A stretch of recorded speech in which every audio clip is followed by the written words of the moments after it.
Hey YouTube, how's it going? Kevin Cleary here with a knife video, and today I want to talk about the Knife News Dealer's Choice Awards. This should be a really fun discussion, and I'd love to have you guys weigh in down below. The kind of things I'd like to have, I'd love to hear, guys, about what your take is on the list, whether you think a different knife should have won, and what this list means to you. Maybe it means nothing. Maybe you're really concerned about trends in the industry. Maybe you're really excited about the direction things are going. What do you read into this list? I'd love to hear your take in the comments down below. Of course, we know it's dealer's choice, so this is going to reflect knives that sold well, all right? And that's an important consideration. By the way, I think that's a very fair way of looking at this because a knife that does well sells a lot. Even from a manufacturing standpoint, if you make a knife and no one buys it, you're not going to keep making that knife. So I think there's a lot of credibility to this list because it's going to reflect the things that we were interested in. Sometimes that's going to be really cool. Sometimes we may look at this and go, man, we fell for that. But overall, I think it's pretty interesting. One other point to make here, and that is these are knife dealers. So that means the buyers that are reflected here are going to be some buyers who are at least somewhat knowledgeable, right? The person who knows nothing and cares nothing about knives and just is going to go buy a folder, they're probably going to Walmart or a sporting goods store.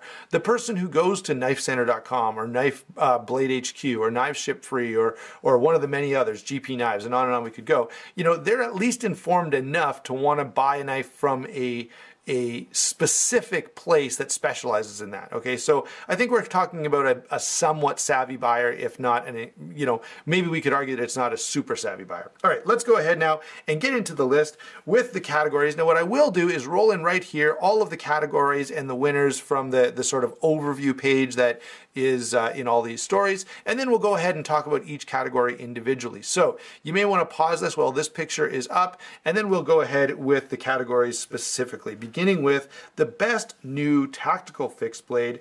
This is an interesting category, and certainly that martial aspect of knives is something that is a draw for many of us, although I will say I'm not going to be buying too many knives that fit into this category. It's just not a category that appeals to me a great deal. However, the knives are the Boker Quaken fixed blade, the CRKT Rakison, the SOG Pilar, the Tops Missile Strike, and the Spartan Blades Hybris. And the knife that gets the nod is the Spartan Blades Hybris. And I'm kind of excited that it does because,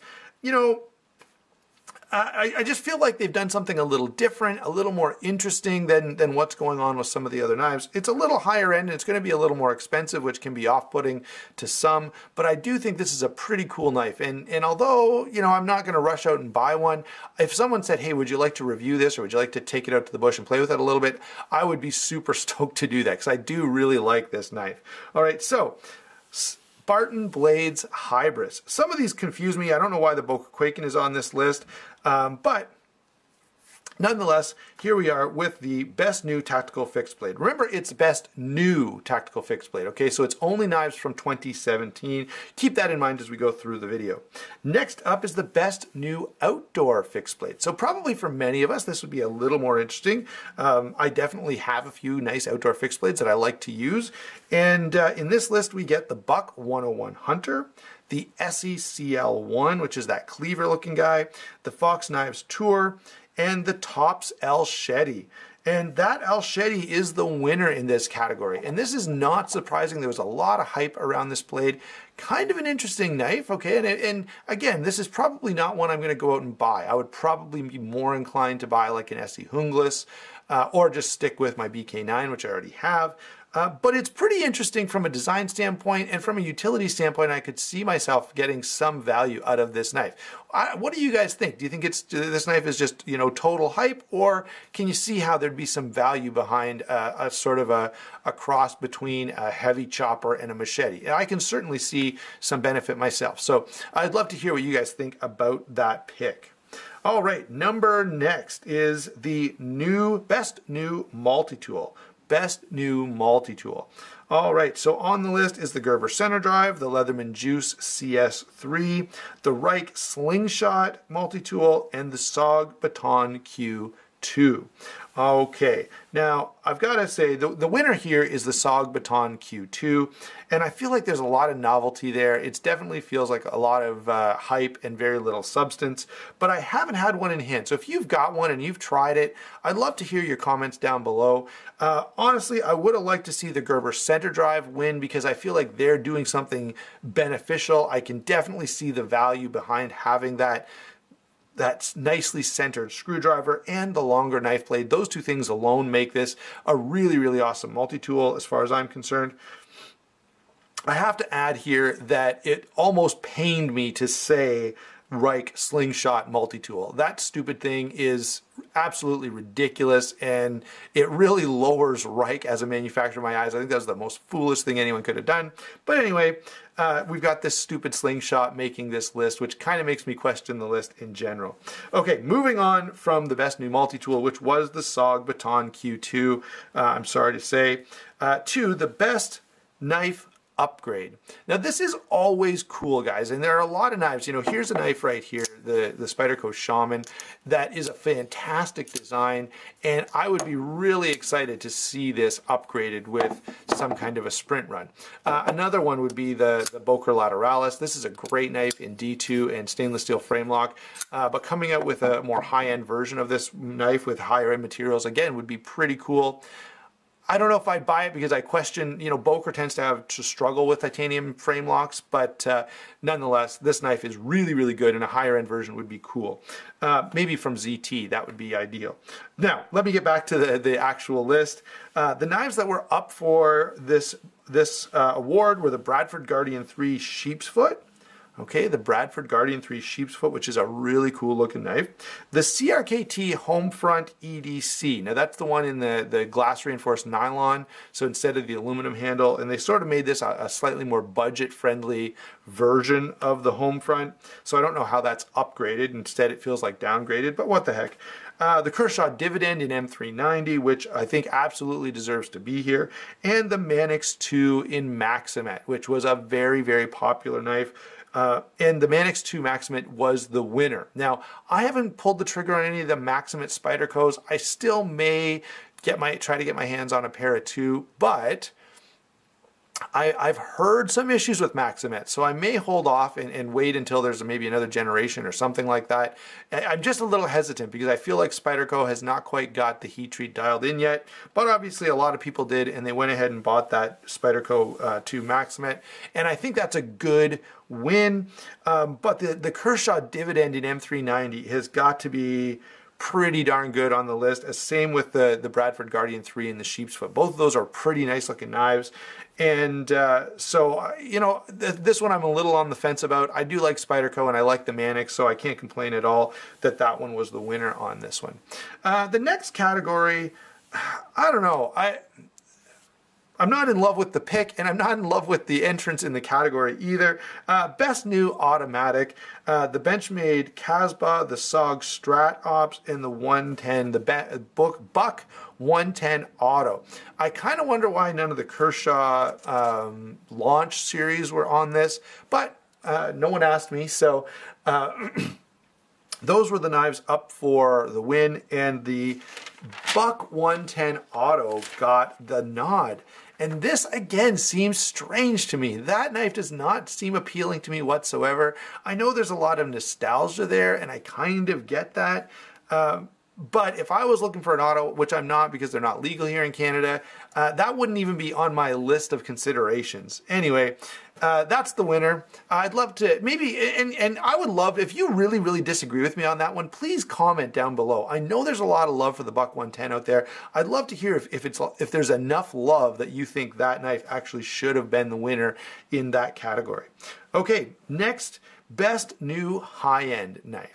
And I like this, and I'm pretty sure it was limited to best new high-end production knife. I don't see any mid-techs or custom knives on here, but they were the Fox Phoenix, the Olamic Swish, so that's this knife right here, and I'm really glad to see this on the list. I feel like it should have been the winner, but obviously it's the one that got my money. The Zero Tolerance 0850 and the Benchmade Anthem. Now, the Anthem is a little small for me, but I will grant that it's a great knife. The Zero Tolerance 0850 Yeah, it was high end and there was some cool factor to it, and I know they sold a lot of them, but that was one of my biggest disappointments for this year. The winner in this category, by the way, is the Benchmade Anthem, and frankly, I have no issue with that. I mean, one, the price point on it is fairly moderate, okay? For $400, you know, there are some production knives that were closer to $5 or even $5 and change. Some of these, I think the Fox Phoenix was a little less, the ZT850 was a little less. The Anthem being an integral, being a pretty cool design, and being in a size range that most people like. It was too small for me, so it wasn't really, you know, up my alley, but I'm kind of glad that it won. Best New Value Folder is the next one on the list, and these guys came, there were a couple of interesting knives here, okay? The Boker Lancer, which is the Pachenko design, and really, really a cool design. Again, a little too small for me, but I'm very, very curious about that one, and I may end up trying to get my hands on one for review anyway. The Kershaw Dividend, okay? Kershaw Dividend was a nice knife, really well done, and I've seen a bunch of positive reviews on that knife.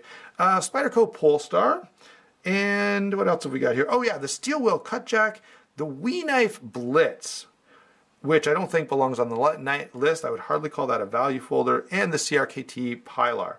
Now, for me, the easy winner on this is the Cutjack, but the Pilar won, and again, that makes sense to me. Again, there was a lot of hype. It's a cool little knife, and I could see a lot of people buying that, even if they weren't that interested in it, just because of the novelty of it.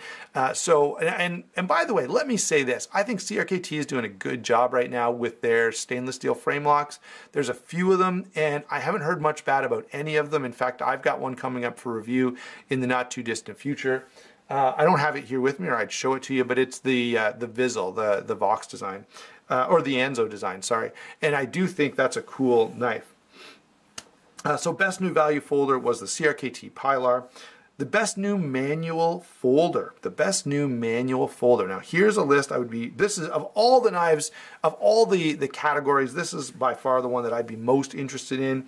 And the ones that were up for the win were the Fox Knives Tur, T-U-R, the Kaiser Feist, the Paramilitary 3 from Spyderco, the Zero Tolerance 0920, and the Benchmade Bugout. Okay, now, again, I think there's a pretty clear winner on this list, and that has got to be the Zero Tolerance 0920. For what you're getting in that knife, the design, the blade steel, the machined titanium, fantastic knife. Now, the one that did win is still a good knife. The Benchmade Bugout was the winner here, and that's a really nice, lightweight, very capable everyday carry knife, and I have no complaints about the Bugout. If you watch my review, I was really, really impressed with it, guys. A little small for me, as you guys would have guessed, and I said that in the review, but great knife. And again, I'm not going to complain that it won, but I personally would have liked to see the 0920 take the win on that one. Finally, the most innovative new knife. The most innovative new knife of the year, and the ones that were up for grabs here were the Cold Steel GoldenEye. I don't know what's innovative about that. I didn't find the HTR, the hollow thumb ramp, all that innovative at all. The CRKT Dactyle, and that's a Tom Hitchcock design. Really cool little knife. Again, it's interesting, but not the coolest thing I've ever seen in my life. And finally, the Zero Tolerance 0055, which is of course based on a GTC design. And that took the win, which totally makes sense. If for no other reason than it was a Gus Sachenko collab, I think that made sense. But also to have that spring-loaded tab for the flipper is a really cool feature. Now, is it practical? Like, is the knife somehow made superior by the fact that the flipper has a folding tab on it? No, and in fact, it may be just something else to go wrong, but it's cool, okay? And whatever else you think about it, maybe you'd never buy one. I had one and I definitely enjoyed it. I ended up selling it, but it's a great knife. I have no complaints about it. A little less practical than some of the other knives on the list, but that's usually the way it goes with the most innovative, right? You're gonna get something a little bit different, and I absolutely think that that knife should have won. So there you go, guys. That's my take on the list. Again, I'd love to hear your take on this list. I'd like to remind you to go ahead and go visit knifenews.com because they've got a bunch of other cool stuff going on over there right now. Thanks for watching. Don't forget to like and subscribe, and we will talk to you soon.